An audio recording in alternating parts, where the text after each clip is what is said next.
It's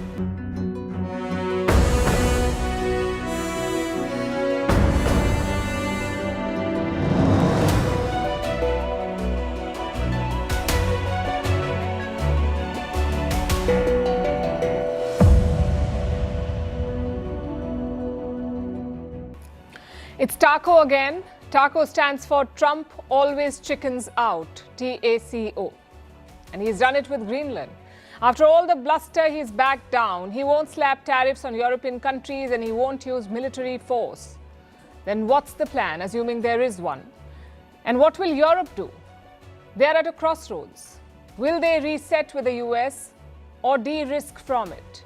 A meeting in Brussels tonight may give us the answer. Meanwhile, in Davos, India takes center stage. As global power bloc shift, New Delhi is offering scale and stability. But to make the most of it, India must fix some things at home. For instance, pollution. It's a bigger threat than tariffs, and at this rate, it will hurt the Indian economy. It's already killing Indian people, by the way. Also in Davos, Trump unveils a board of peace. We'll tell you who has joined. Also on the show, is China rethinking its Africa strategy? More exports, fewer loans. Why Bangladesh is pulling out of the World Cup, the T20 World Cup. Why it's a double whammy to them. What is the battle for space internet? Jeff Bezos announces arrival to Elon Musk's Starlink. Is Indonesia's currency crisis linked to the president's nephew? And Syria agrees to a new truce with the Kurds. All this and more coming up. The headlines first. French President Emmanuel Macron says his navy boarded a tanker belonging to Russia in the Mediterranean Sea. The vessel was suspected of flying a false flag. Paris says the operation was carried out with the help of its allies and the tanker has now been diverted. Iran warns Donald Trump against miscalculations. The commander of its Revolutionary Guard says that they have their, and I'm quoting, they have their finger on the trigger. While Trump has claimed that the Islamic Republic is interested in talks, he hasn't ruled out military action against Tehran. External Affairs Minister S. Jaishankar meets European Union ambassadors, emphasizes on how stronger India-EU ties would de-risk the world economy. This comes ahead of a visit by the bloc's top leaders to India. They will be attending the Republic Day celebrations on Monday and hold the India-EU summit with Prime Minister Narendra Modi. Colombia and Ecuador spark a trade war, announced dueling tariffs on energy imports. This follows a dispute between the South American neighbors over drug trafficking along their shared border. Both countries have imposed 30% tariffs on each other. Bogota has also suspended electricity sales to Quito. And a commuter train hits a crane in southeastern Spain. Several people have been injured in this incident. This is the fourth train accident in the country within a week. Last Sunday, 43 people died in Spain's worst rail disaster in more than a decade.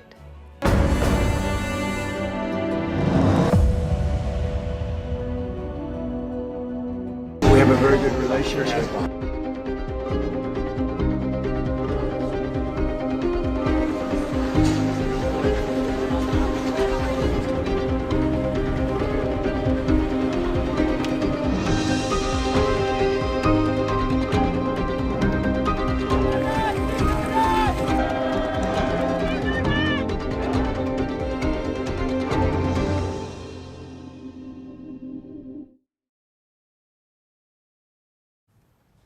If Donald Trump was a DJ, he would be a bad one.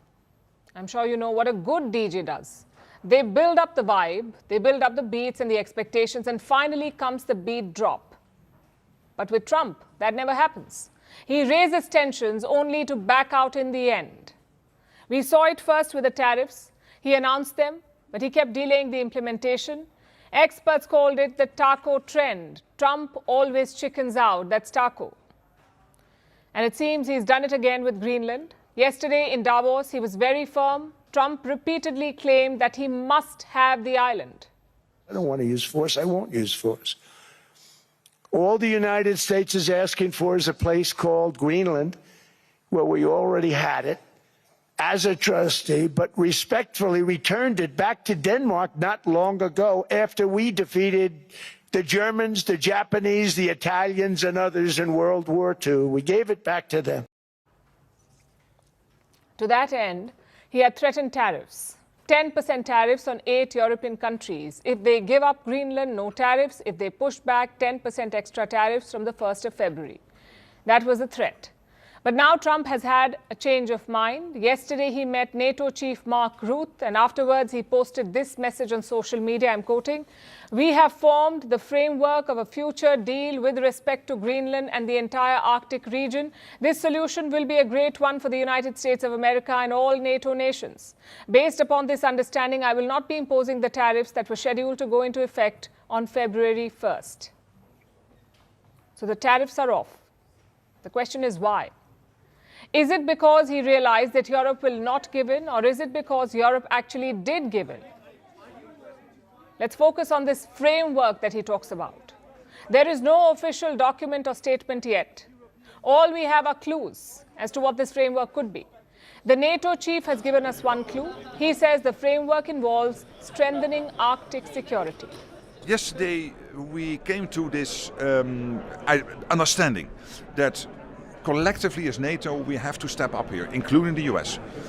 Now, of course, our military will start the planning, but that is something which we are good at. But the most important thing is not the internal decision making. It is that we protect the Arctic region, implementing the President's vision that we need a safe Arctic region. So Arctic security is on the table. But what about Greenland? The NATO chief says Greenland's sovereignty was not discussed. They also did not discuss mining or security issues on the island. Is it still under the Kingdom of Denmark in this framework deal? That issue did not come up anymore in my conversations tonight with the President. We very much focused on what do we need to do to make sure that that huge Arctic region, where change is taking place at the moment. So he says Greenland was not discussed, but here's the problem. US media reports say that Greenland was indeed discussed and that the NATO chief made a proposal to Trump.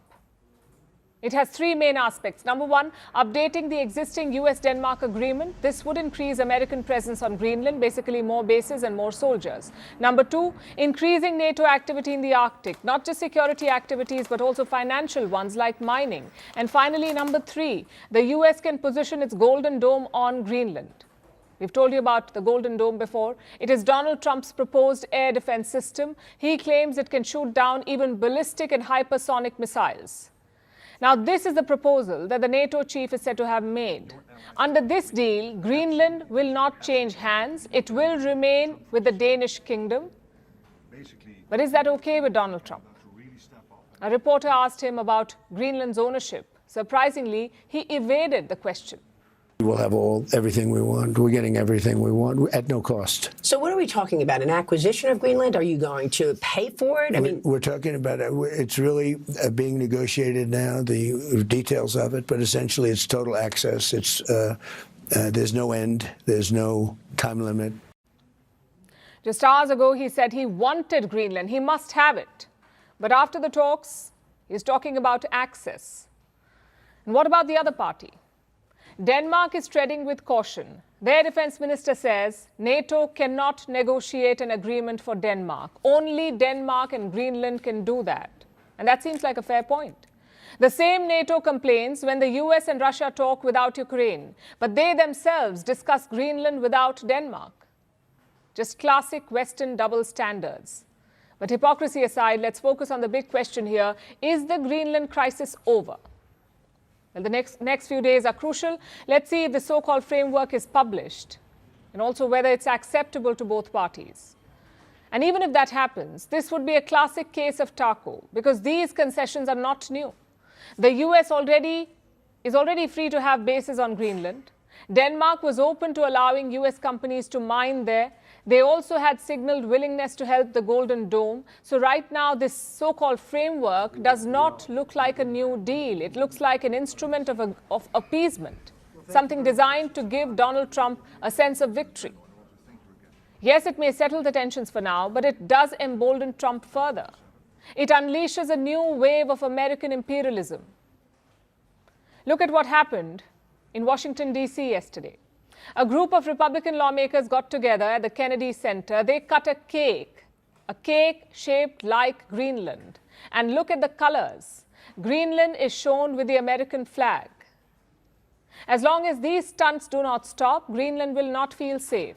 Yesterday, their government unveiled crisis guidelines. Basically, what should you do during a crisis? Things like stockpiling food, water, and hunting rifles. Greenland's government says they don't expect to use this guideline. Nonetheless, it's an insurance, a backup if the US invades. Now, we don't know if these tensions will rise or not, but as things stand, we can say one thing. Neither America nor Europe is coming out of this unscathed. It's not just a flashpoint, it's a rupture.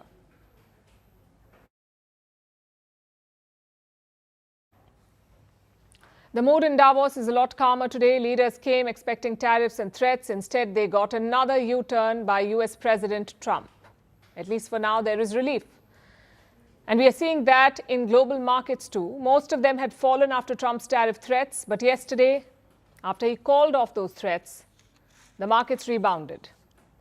In the US, the Dow Jones is around 0.6% up. The German markets are up 1%. The French markets are also up 1%. Meanwhile, the British markets are close to 0.2% in the green.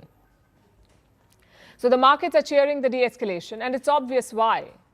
Trump had threatened 10% tariffs on 8 European nations: Norway, Sweden, France, Germany, the United Kingdom, the Netherlands, Finland, and Denmark, 8 countries. In response, the European Union was mulling retaliation. Maybe counter tariffs or even a crackdown on US firms. And this would have been a disastrous scenario. We're talking about 2 closely integrated economies, so a trade war between the European Union and the US would have been brutal. Thankfully, that's been avoided for now. And that's why the markets are cheering. But what about the political reaction? Germany's Chancellor was all praise for Trump's move. UK Prime Minister Keir Starmer also welcomed it. It is good news that we are making steps into that right direction. I welcome President Trump's remarks from last night. This is the right way to go. This is the right way because any threat to acquire European territory by force would be unacceptable. It is a good thing that yesterday the threat of tariffs against the United Kingdom was lifted, and now we can start the hard yards of finding a way forward on security in the Arctic. Frankly, Europe is in a bit of a pickle. Yes, Trump has called off the tariffs, but this is only short-term relief. In the long term, Europe has to chart its own course. It has to reduce its dependence on the United States. If not, episodes like Greenland will keep popping up. Earlier this week, European leaders sounded firm about the idea. They talked about building a new Europe. In my view, the seismic change we are going through today is an opportunity, in fact, a necessity, to build a new form of European independence. And this need is neither new nor a reaction to recent events. Europe has very strong tools now, and we have to use them when we are not respected and when the rules of the game are not respected, by the way. We also saw some action. Yesterday, the European Parliament froze the US trade deal. The deal was sealed last year. The EU Parliament was in the process of approving it, but that's when Trump raked up Greenland. So the EU lawmakers decided to halt the approval process. Will they now resume the approval, or will they keep it frozen? We are yet to hear from European governments. Also, there's a crucial meeting today. A few hours from now, European leaders will gather in Brussels. It's an emergency meeting on Greenland and tariffs. The agenda is quite simple. How should Europe handle Trump? Now, this summit was called after the tariff threat.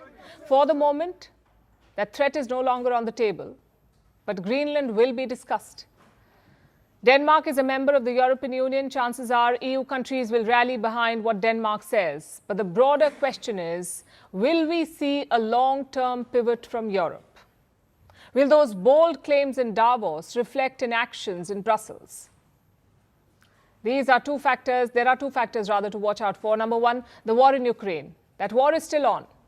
Trump met President Zelensky on the sidelines of Davos today.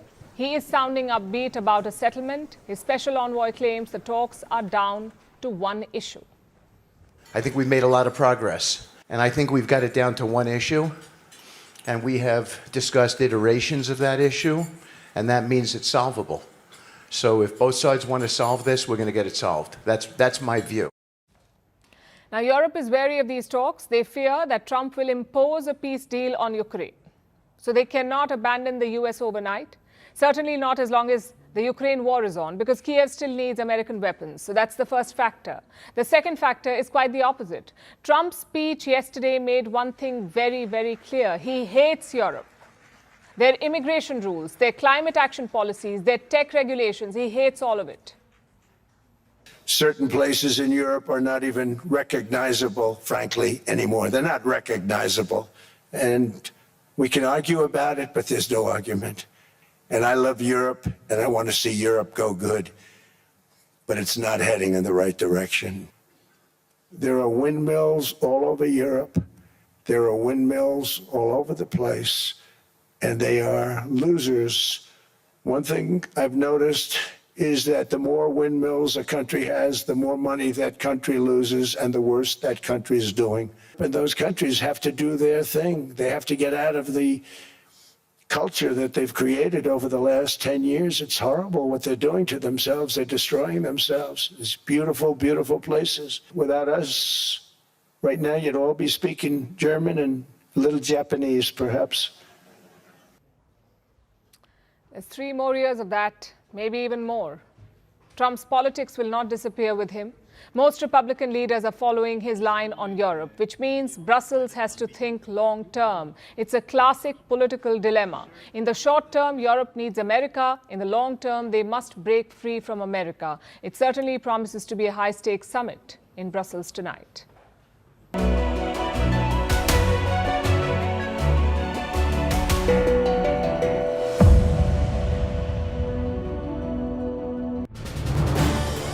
This is News 18 Network.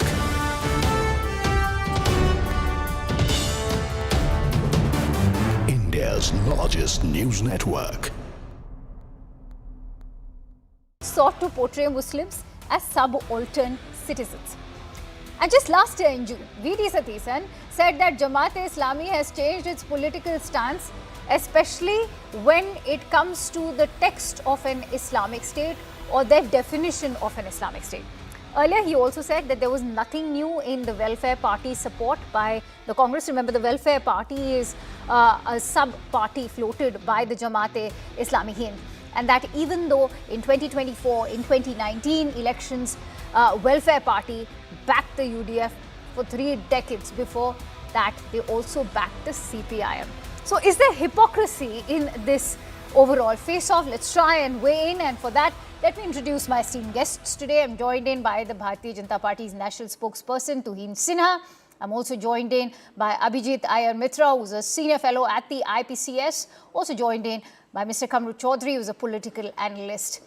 I'm being told that Mr. Vivek Srivastav, who's a leader backing the left, will also be joining in just a bit. If I could quickly begin with you, Kamru Chaudhary, what explains this kind of paradox that we are seeing play out within the Congress party? The Honourable Leader of Opposition, Mr. Rahul Gandhi, on one hand, talks about how religion cannot be the basis of any country, criticizes the Bharatiya Janata Party for endorsing majoritarian politics. What is one to make of this? Yeah, first of all, there are 2 points to this entire debate tonight. You know, one is the alliance issue, and another one is the constitutional issue. First, let me hit out at how fake news are being circulated that Jamaat-e-Islami, the radical wing of that has a political wing, also the Welfare Party of India. Can you name one election over the last few years where Congress party has been ally of the Welfare Party of India? I doubt you won't be able to show that. That closes one chapter, that the Welfare Party of India or the Islamic, the Jamaat-e-Islami is an ally of the Congress party in Kerala. If any political party or if any organization supports the Congress party, it's up to them to support. It's not up to us whether we take it or not. Kamru Chaudhary, it's not the Jamaat supporting Congress. We are talking about V.D. Satisan coming out openly in support of the Jamaat. I have just read out the quotations right now, and yet you are saying that Congress is not supporting. No. Congress does not support such type of statements because India, as per the basic doctrine of the Constitution, does not support a theocratic state. Whether such a person, whoever has made a statement, needs to be arrested right forthwith, because such a statement overrides the basic tenets of the Constitution.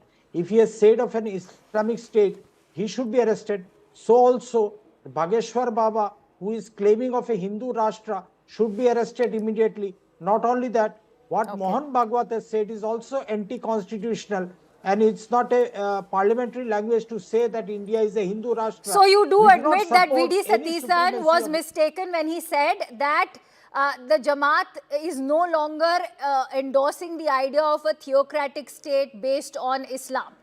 He said that. So idealistically, he was wrong, right? Idealistically, anybody who wants to support...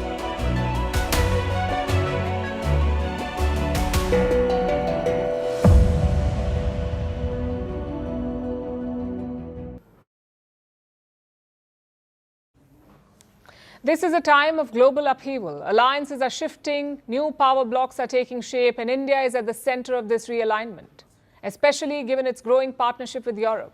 Yesterday, Brussels made a major announcement. It will sign a new defense and security pact with New Delhi. Listen to this.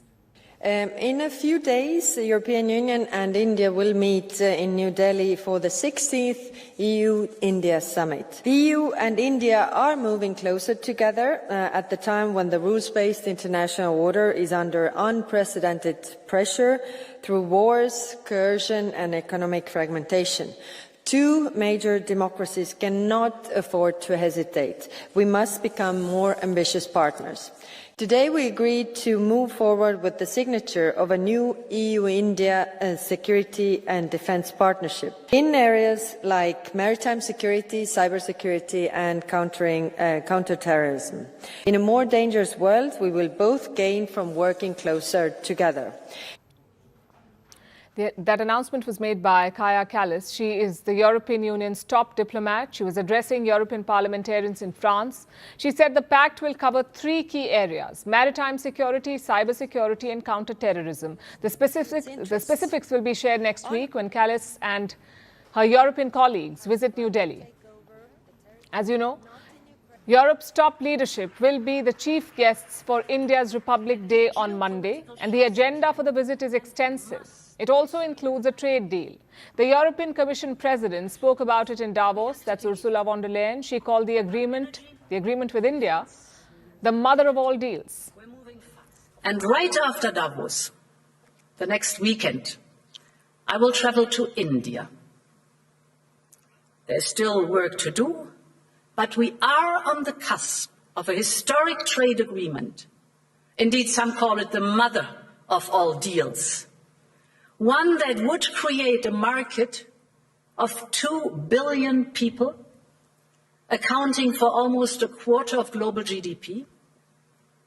And crucially, that would provide a first-mover advantage for Europe with one of the world's fastest growing and most dynamic continents.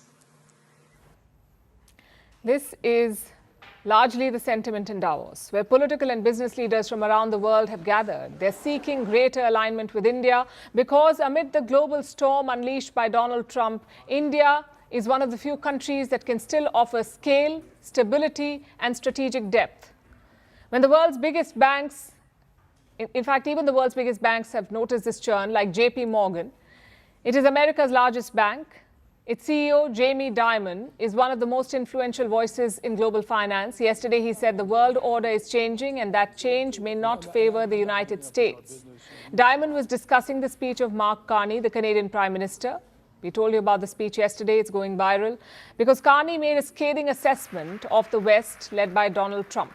He said it will cause a rupture in the world order. In fact, he called the rules-based order a lie. Honestly, it was odd coming from the leader of a country that has benefited from the same order. They were America's closest allies. They fought American wars and they safeguarded American interests. But now that system is not working for them, so they're making these sanctimonious admissions. Nonetheless, what he said struck a chord, and Jamie Dimon agreed with the assessment. He said America has become less reliable. And then he pointed towards India's rising role on the world stage. He highlighted how leaders like Mark Carney are making an outreach to countries like India. If you said to me, has America become unreliable? No.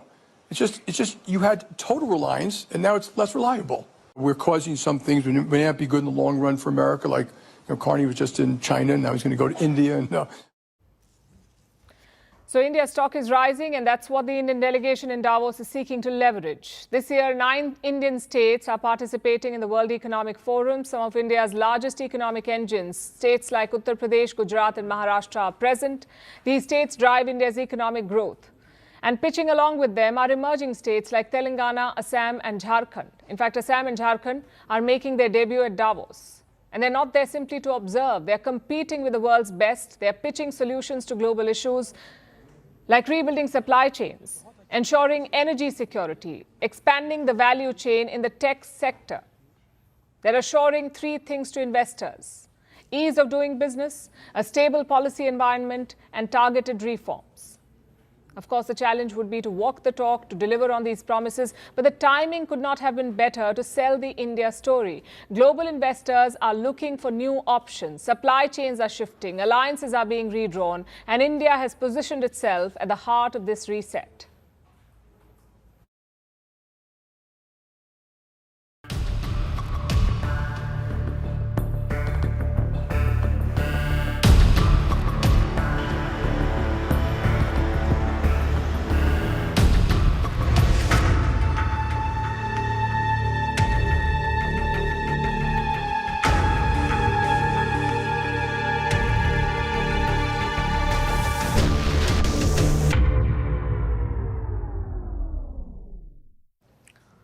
So India has been shining at Davos, a beacon of hope amid all the political chaos. We are being praised for our reforms, for our adoption of technology and for our trade negotiations. Basically, it's been a good week at the World Economic Forum. But yesterday, there was also a reality check. It came during the session on India's economy. Former IMF chief economist Geeta Gopinath was on the panel. She was talking about the challenges to India's growth. All the usual suspects were named, like judicial reforms, land reforms, tariffs. But Geeta Gopinath also named another challenge, one that is probably bigger than tariffs: pollution. Pollution is a challenge in India. And if you look at the impact of pollution on the Indian economy, it is far more consequential than any impact of any tariffs that have been put on India so far. If you look at the annual cost to India's GDP of the level of pollution that you have. And it's not just the effect on economic activity, but it's also the loss in lives. I know it sounds jarring to hear. We see so much debate over the US tariffs, so much outrage and government clarifications, but not for pollution. And by the way, we checked out the numbers. A Lancet study found that air pollution costs us 9% of our GDP. 9%, that's healthcare expenses plus loss in productivity. The World Bank says the loss is between 5 to 6%. And what about tariffs? Most models suggest a hit of less than 1% because of tariffs. So what she said is true. Pollution is a bigger threat to our economy than tariffs. And tonight we won't talk about solutions. We won't talk about policies. We will talk about something much simpler and basic: acknowledgement. Why can't we acknowledge the problem of pollution? Why can't the government admit it? Because unless they do, they cannot solve it. And it's not for a lack of warnings. At this point, everyone is complaining about the pollution. Consider what happened last week. Delhi was hosting the Indian Open badminton tournament. But before it started, a Danish player pulled out because of pollution. He said the air quality was not suitable to play. He also posted a screenshot of the air quality index. It read 348. And that's not even the highest. The ideal is less than 100. This was 348. Last month, the AQI had touched 700 and 800. And this problem is not limited to Delhi. A cricket match was also affected in Lucknow. India was slated to play South Africa in December. Both teams arrived at the stadium, but a thick layer of smog covered the pitch. First, the toss was delayed by a few hours, and eventually the match was cancelled. It was called off. And it's not just sports. Last month, the top corporate boss quit his job in Delhi. He was president of finance at a listed pharma company, a company valued at almost 7,000 crore Indian rupees. Why did he quit? Because of air pollution. He said he could not live through another season of toxic air. And of course, the residents have been complaining for years. We've seen protests, we've seen lawsuits, we've seen online campaigns, but nothing seems to work. The government continues to be in denial. The focus is not on solving the issue, the focus is on hiding it. We have seen AQI numbers disappearing from government websites. We've seen water being sprinkled near AQI measurement sites, all in a bid to hide the problem. But this is the internet age. You cannot hide the reality anymore. Anyone with a smartphone can find out. Over 2 million deaths in India are attributed to air pollution. Imagine that, 2 million deaths every year. That's around 5,500 deaths every single day because of air pollution. And when it's not killing you, it's making you less productive. Look at this report from 2021. On high pollution days, your productivity drops by 8 to 10%. Put together, India loses 1.3 billion working days to air pollution, basically because employees cannot make it. So we are losing time, we are losing money, and we are losing efficiency. And these are three things that every investor looks at.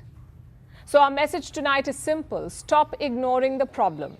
We spend months negotiating a trade deal to reduce US tariffs, but that's not even in our hands. It depends on how the Americans respond. But pollution, solving pollution is completely in our hands. We don't need foreign help for it. We don't need diplomatic negotiations. All we need is a political will to take on this challenge. If we don't, the impact will be felt long term. What's a headline today will become a stigma. Investors will hear India and they will think air pollution. Before it gets to that, we need to act.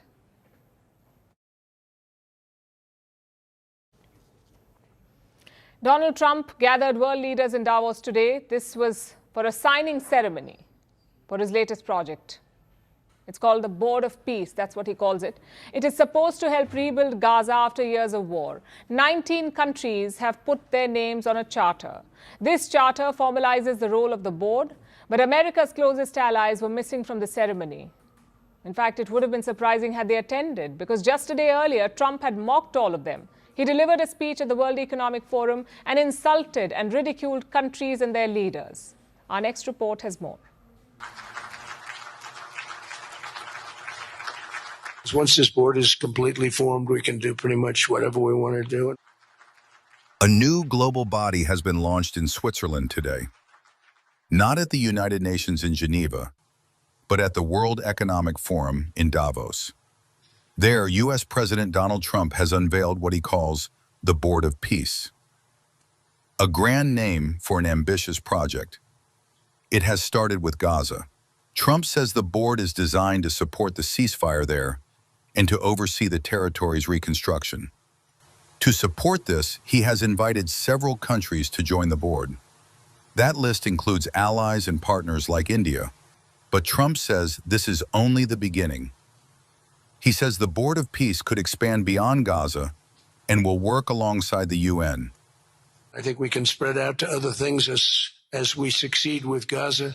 We're going to be very successful in Gaza, and we can do other things. We can do numerous other things.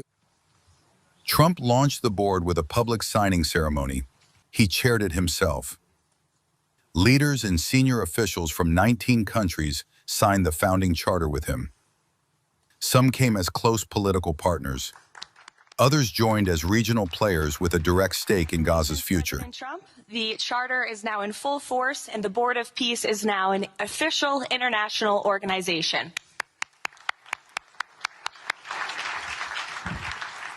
But the ceremony also revealed who wasn't there. Major U.S. allies were conspicuously absent, and Trump's Davos speech a day earlier may explain why. In that address, he mocked allies and partners across the room. He first criticized Denmark while talking about his ambition of acquiring Greenland. After the war, we gave Greenland back to Denmark. How stupid were we to do that? But we did it. But we gave it back. But how ungrateful are they now? Then he mocked French President Emmanuel Macron. He mentioned the sunglasses Macron wore during his own Davos speech. So when I called up Emmanuel Macron, I watched him yesterday with those beautiful sunglasses. What the hell happened? But I watched him sort of be tough. Trump also singled out Canada. He said it benefited from the United States and that it should show more gratitude. Canada gets a lot of freebies from us, by the way. They should be grateful also, but they're not. I watched your Prime Minister yesterday. He wasn't so grateful. But they should be grateful to us. He even targeted Switzerland, the host country, during his remarks, saying it was only good because of the United States. But perhaps his sharpest criticism was reserved for the war in Ukraine. Addressing the conflict between Russia and Ukraine, Trump told the Davos audience that Ukrainian President Volodymyr Zelensky and Russian President Vladimir Putin would be stupid if they did not agree to a peace deal. I believe they're at a point now where they can come together and get a deal done. And if they don't, they're stupid. That goes for both of them. And I know they're not stupid, but if they don't get this done, they are stupid. So I don't want to insult anyone, but you got to get this deal done. So here's the paradox. Trump arrived in Davos with two messages: a new peace board on one hand and public jabs at allies on the other. He wants countries inside his new club, but he also used the Davos stage to ridicule the very allies he's courting. That's brand Trump for you. We're not just foes, but even friends are fair game.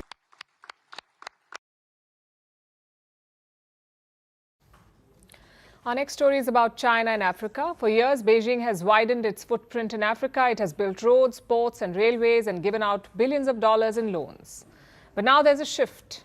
While Chinese goods are flooding African markets, Chinese loans are drying up. Tonight, we'll try to decode this trend. Is Beijing rethinking its Africa strategy, or is this just a new chapter of the old playbook? Let us start with the numbers. Look at the export figures of last year. China's exports to Africa jumped to $225 billion, but Africa's exports to China were just $123 billion, meaning Africa is buying a lot more from China than it's selling it. And why have Chinese exports surged? Well, one reason is Donald Trump's tariffs. Last year, the US president slapped high tariffs on China. Beijing retaliated with its own tariffs on US goods. This led to a trade war, and these are the world's two biggest economies. Finally, they had a truce in October 2025. As of today, Chinese goods to America are taxed at 48%. And despite the truce, Chinese firms are under pressure. They don't want a repeat of last year. They don't like this uncertainty, so they're looking for other export markets. Enter Africa. It's a huge market with over 1.5 billion people. And it has a growing demand for manufactured goods, goods like consumer products and industrial equipment. Many African countries do not produce things locally or on a large scale.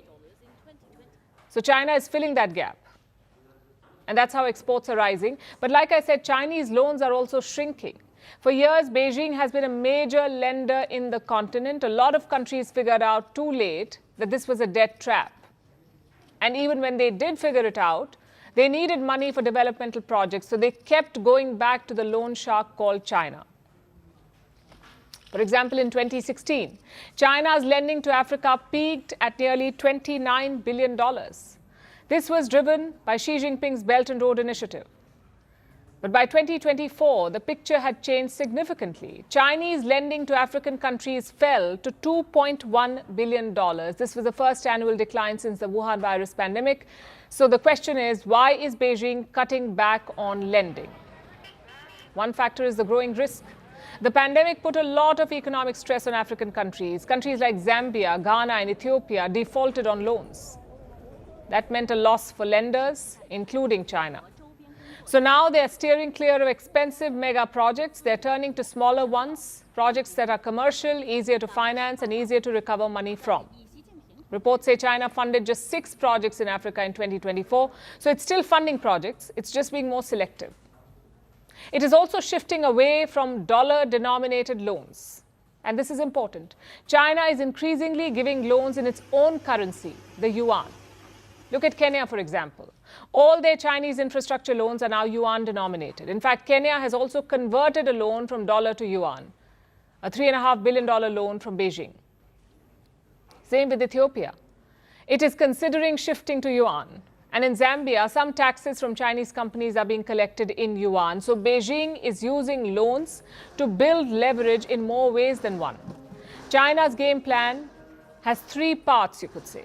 Number one, keep the trade growing. Number two, reduce financial risk. And number three, expand the role of the yuan. Put these three things together and you can see how Beijing is building long-term influence, not just through big infrastructure, but increasingly through trade dependency and currency promotion.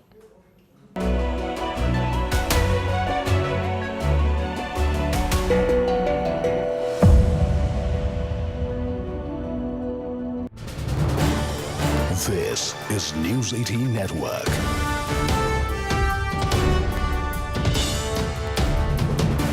India's largest news network. Sought to portray Muslims as subaltern citizens. And just last year in June, V.D. Satheesan said that Jamaat-e-Islami has changed its political stance, especially when it comes to the text of an Islamic state or their definition of an Islamic state. Earlier, he also said that there was nothing new in the Welfare Party's support by the Congress. Remember, the Welfare Party is a sub-party floated by the Jamaat-e-Islami Hind. And that even though in 2024, in 2019 elections, Welfare Party backed the UDF for 3 decades. Before that, they also backed the CPIM. So is there hypocrisy in this overall face-off? Let's try and weigh in, and for that, let me introduce my esteemed guests today. I'm joined in by the Bharatiya Janata Party's national spokesperson, Tuhin Sinha. I'm also joined in by Abhijit Iyer Mitra, who's a senior fellow at the IPCS. Also joined in by Mr. Kamru Chaudhary, who's a political analyst. I'm being told that Mr. Vivek Srivastav, who's a leader backing the left, will also be joining in just a bit. If I could quickly begin with you, Kamru Chaudhary, what explains this kind of paradox that we are seeing play out within the Congress party? The Honourable Leader of Opposition, Mr. Rahul Gandhi, on one hand, talks about how religion cannot be the basis of any country, criticizes the Bharatiya Janata Party for endorsing majoritarian politics. What is one to make of this? Yeah, first of all, there are 2 points to this entire debate tonight. You know, one is the alliance issue and another one is the constitutional issue. First, let me hit out at how fake news are being circulated that Jamaat-e-Islami, the radical wing of that has a political wing, also the Welfare Party of India. Can you name one election over the last few years where Congress party has been ally of the Welfare Party of India? I doubt you won't be able to show that. That closes one chapter, that the Welfare Party of India or the Islamic, the Jamaat-e-Islami is an ally of the Congress party in Kerala. If any political party or if any organization supports the Congress party, it's up to them to support. It's not up to us whether we take it or not. Kamru Chaudhary, it's not the Jamaat supporting Congress. We are talking about V.D. Satheesan coming out openly in support of the Jamaat. I have just read out the quotations right now, and yet you are saying that Congress is not supporting. No, Congress does not support such type of statements because India, as per the basic doctrine of the Constitution, does not support a theocratic state. Whether such a person, whoever has made a...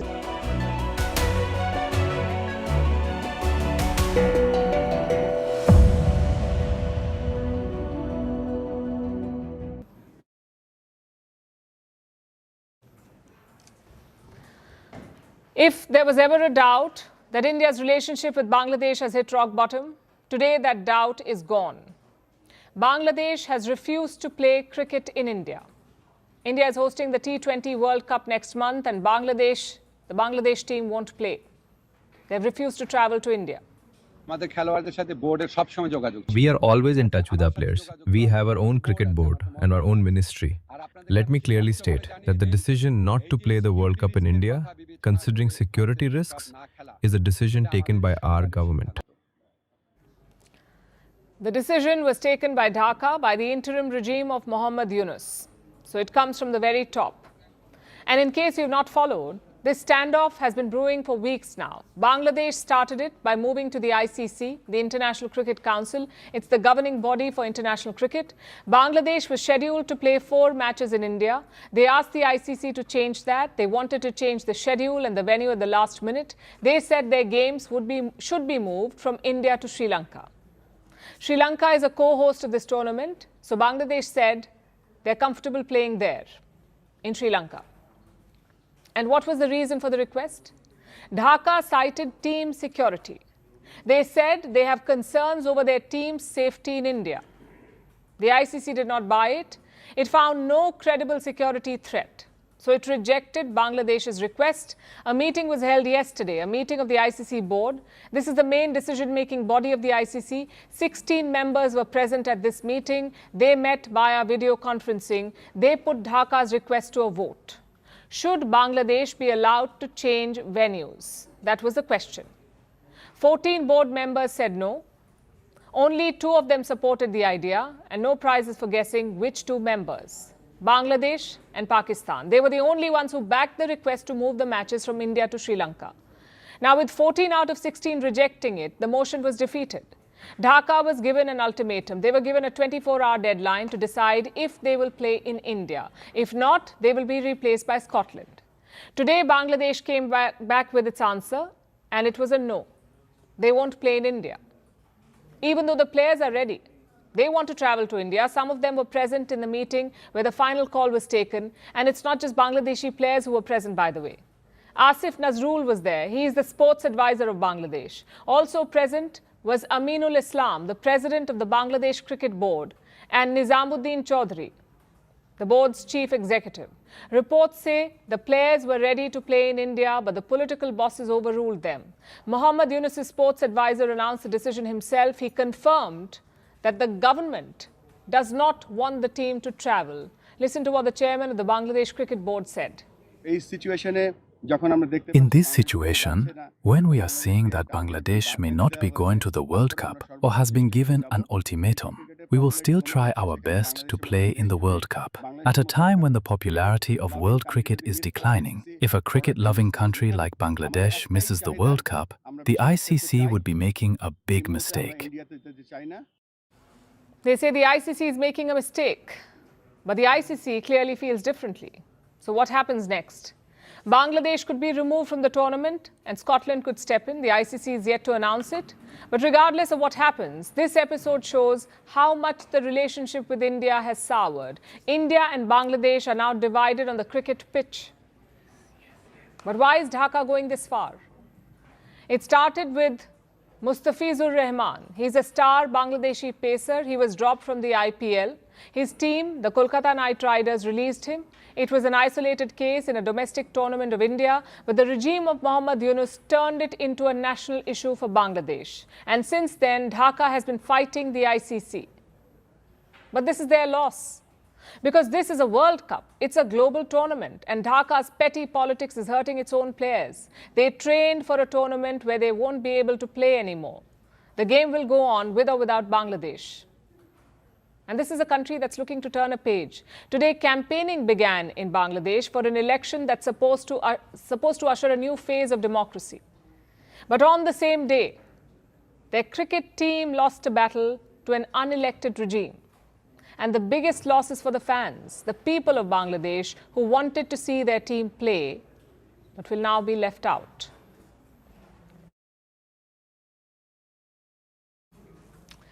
Our next story is about an emerging race in space. It's not about rockets or going to Mars. It's about something we use every day, the internet. Jeff Bezos' space company has just announced a big plan. The company is called Blue Origin. It wants to launch thousands of satellites into space to create a new communications network. Although this network will not be for regular people like you and me, it will be for big companies and governments. Blue Origin says the launch could begin in 2027. And here's the catch. This space is already very crowded. Elon Musk's Starlink already has thousands of satellites in orbit. Now Bezos is challenging him. Our next report tells you why. Forget the moon. The next space race is about something far more valuable: control of the internet itself. And Jeff Bezos has just fired his opening shot. Blue Origin has announced it will launch over 5,400 satellites into orbit. It will build a communications network called TerraWave. But here's the twist. This isn't for streaming Netflix or scrolling social media. TerraWave is built for data centers, governments, and corporations moving information at industrial scale. Its launch date, late 2027. And with this, Bezos is walking straight into a war zone. Because one man already owns this battlefield: Elon Musk. His internet service, Starlink, has already built an empire in the sky. It has around 10,000 satellites already circling the Earth, and more than 6 million customers in at least 140 countries. So why does TerraWave matter? Because Blue Origin says it will target a different kind of user. Not households, but high-capacity operations. TerraWave promises speeds up to 6 terabits per second anywhere on the planet. To put that in perspective, that's not internet for your laptop. That's the kind of bandwidth you need to move entire server farms worth of data. The kind of power that runs AI training, government operations, and global cloud infrastructure. And look at the timing. Right now, the space industry is obsessed with a radical new concept: data centers in orbit. The pitch is simple. AI needs massive computing power, and on Earth, that requires immense energy and infrastructure. Companies are now exploring whether space-based systems can take on some of that load. So TerraWave is not just about speed, it is about building the next layer of digital infrastructure. But this story also comes with a rivalry. Bezos and Musk have competed for years. Bezos started Blue Origin in 2000. Musk launched SpaceX 2 years later. In 2004, they even sat down for dinner to talk reusable rockets. But the relationship turned into a contest for contracts and prestige. In 2013, Blue Origin tried to block SpaceX from securing exclusive rights to NASA's Launch Complex 39A. SpaceX ultimately won. In 2014, the two clashed over a patent linked to sea landings of rockets. And in 2021, Blue Origin protested and sued NASA after SpaceX won a $2.9 billion lunar lander contract. Musk mocked the lawsuit publicly. And now, the battlefield has shifted once again. From rockets to satellite networks. Musk has Starlink. Bezos has another satellite network already underway through Amazon. Amazon's satellite project, called LEO, has around 180 satellites in orbit so far, and it plans over 3,000 more in the orbit. But TerraWave is bigger than that, and it will focus on enterprise customers. Blue Origin says the network is designed for roughly 100,000 customers at most, and it will likely rely on Blue Origin's reusable New Glenn rocket to put the satellites into orbit. So this is not just a Bezos versus Musk story, it is a battle over who builds the next backbone of global connectivity.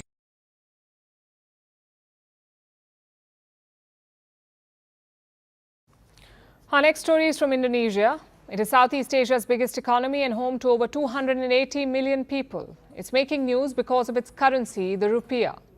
It dropped to a record low earlier this week, and this drop is being linked to the country's central bank, where the president's nephew now has a top role.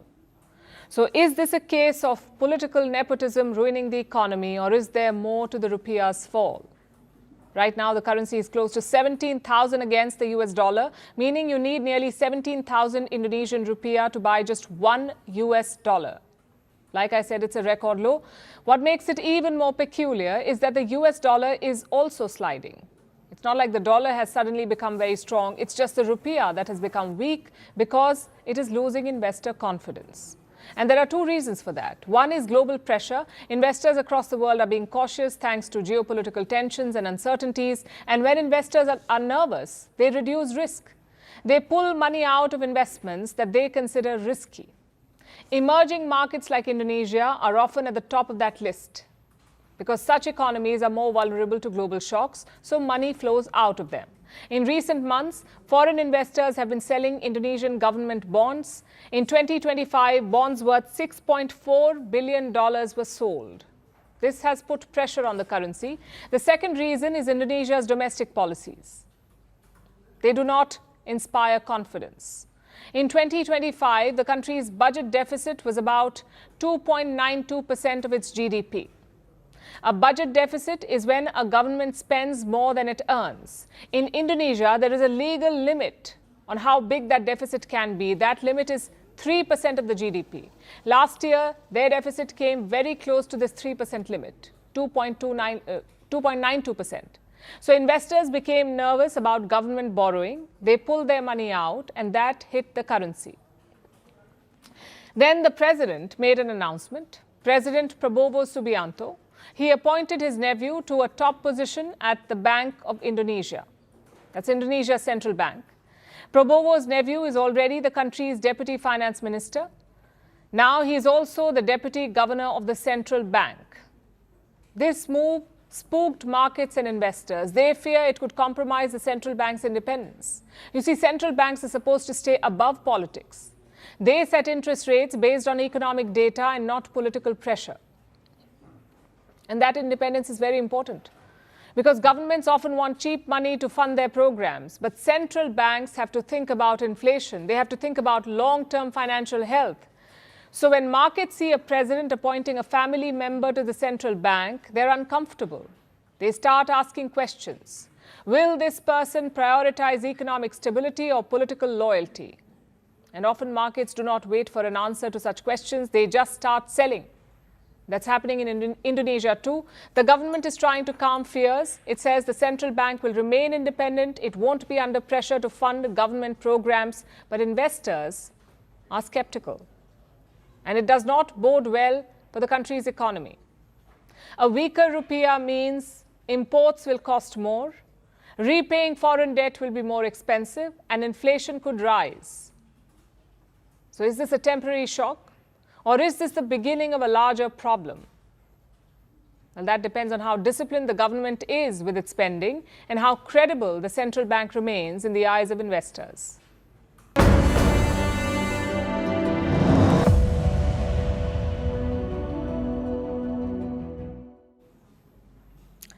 Donald Trump is not a very deep thinker. He's very literal in what he says and does. And sometimes that can be a good thing. It helps you connect with ordinary voters, but sometimes it can backfire. Like it did yesterday at the World Economic Forum. Trump kept calling Greenland Iceland, and we can see why he made that mistake. Greenland, despite its name, is actually full of ice, and Iceland, despite its name, is quite green. And this was, in fact, a Viking marketing strategy. The Vikings wanted more people to visit Greenland and settle there. So to make it appealing, they called it Greenland. Centuries later, the strategy has claimed a victim, and that is Donald Trump.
This is News 18 Network.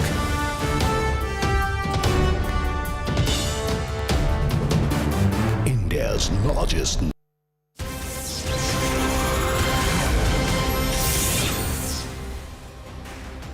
Very good evening. You're watching the late night edition on CNN News 18. I'm Akanksha Swaroop. Let's dive straight into this segment with some breaking inputs coming in from the film world. This as actor Sunny Deol's much-awaited Border 2 has been banned across 6 Gulf countries. As per reports, Bahrain, Kuwait, Oman, Qatar, Saudi Arabia and the UAE have banned the film over alleged anti-Pakistan content.